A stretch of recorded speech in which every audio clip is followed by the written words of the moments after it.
Eric Adams has announced a plan to house as many as 2,000 asylum seekers at a tent complex on Randall's Island in the East River. New York City has reached a critical point.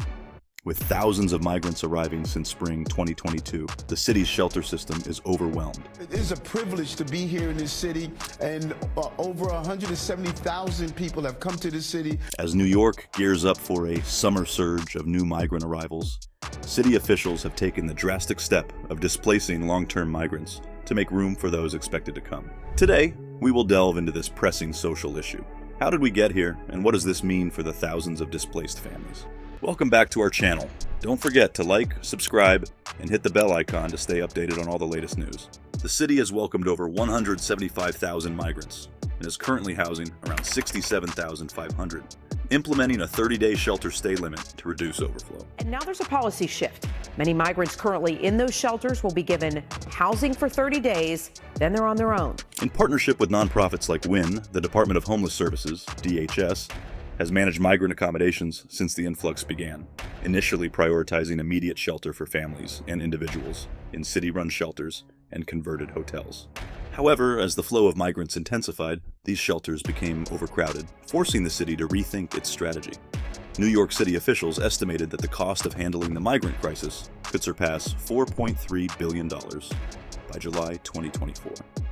This fiscal burden, combined with an increasingly strained shelter system, prompted a policy change. The city provided WIN, one of New York City's largest family shelter providers, with a list of migrants to evict within a short time frame. WIN officials told Fox News Digital that they were unable to refuse the city's orders. Other shelters across the city received similar instructions. Although these organizations have a different stance against this policy and strictly condemn DHS orders. In a swift and controversial move, New York City authorities, including the Department of Homeless Services, informed migrant families staying in shelters and temporary accommodations to vacate within 24 to 48 hours to make room for new arrivals. Mayor Eric Adams emphasized the city's dire need for more space, noting that they were preparing for the summer surge of even more migrants. Also, the city needs more money. New York City is the only locality that has been asked to increase its contribution, and by hundreds of millions of dollars. This urgency left many families scrambling to find alternatives. In some cases, the families were informed to leave the shelter within a day or two, or find a place to live, otherwise they would be transferred to a hotel. Critics, including organizations like WIN, have highlighted that no comprehensive plan was provided for these families, leaving many on the brink of homelessness again. If you are still here, don't forget to like, subscribe, and hit the bell icon to stay updated on all the latest news. The displacement of long-term migrants had a significant impact on families, particularly those with children enrolled in local schools. Families who had finally adjusted now have to move out, which not only disturbed their stability, but also their children's education. What can be more dehumanizing than this? The community has been distressed since they arrived. Others have been stuck in the city's shelter system for months as New York officials have failed to provide asylum seekers with permanent housing.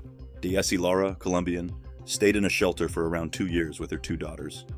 Ages 5 and 9 told the resource. They called me and told me that by 4 p.m. today, I needed to have all my belongings outside because I would be transferred to a hotel. She then tried to search for apartments online but was disappointed by the rental requirements. Initially refusing to sign the transfer paperwork, she managed to delay her relocation for a few more days.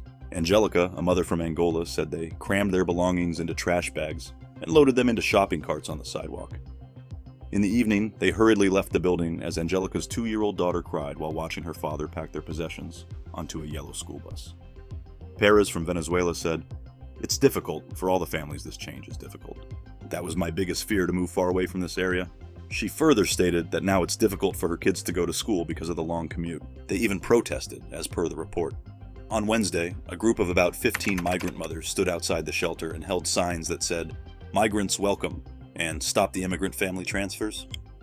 WIN officials said in a statement to Fox News Digital, WIN stands firmly against shelter transfers, a cruel and senseless policy that the Department of Homeless Services must end immediately.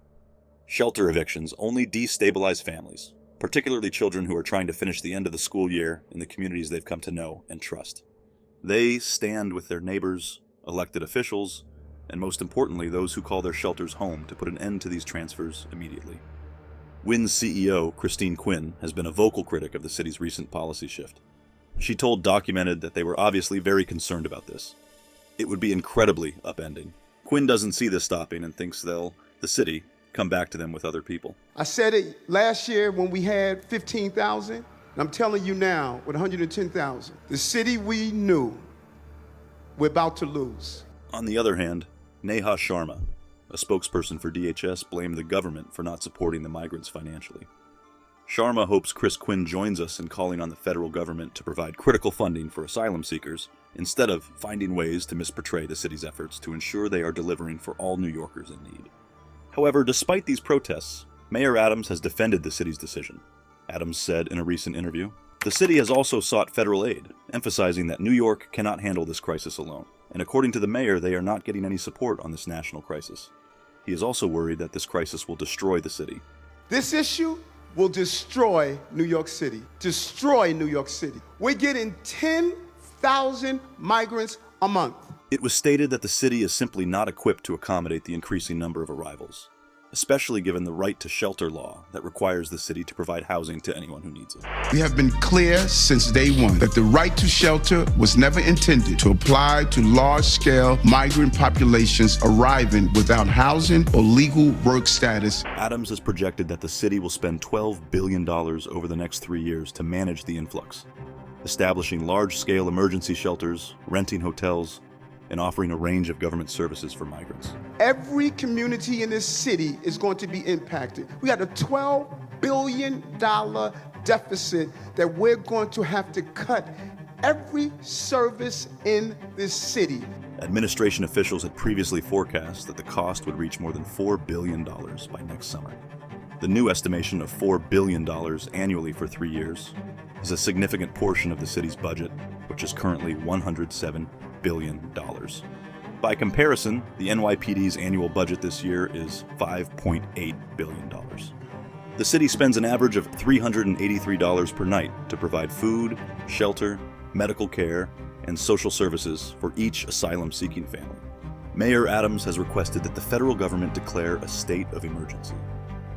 Critics argue that the state's response has been inadequate, focusing on short-term solutions like temporary shelters rather than comprehensive immigration reform. In conclusion, New York City's decision to displace long-term migrants to prepare for a summer surge has laid bare the stark reality of the migrant crisis. The city's strained shelter system, lack of comprehensive federal immigration policies, and overwhelming fiscal burden have created a perfect storm. So, what do you think? How should cities like New York handle the ongoing migrant crisis? Let us know in the comments below. Thank you for tuning into our channel. If you found this video informative, don't forget to like, comment, and subscribe for more in-depth discussions on pressing social issues. Until next time, stay informed and stay engaged.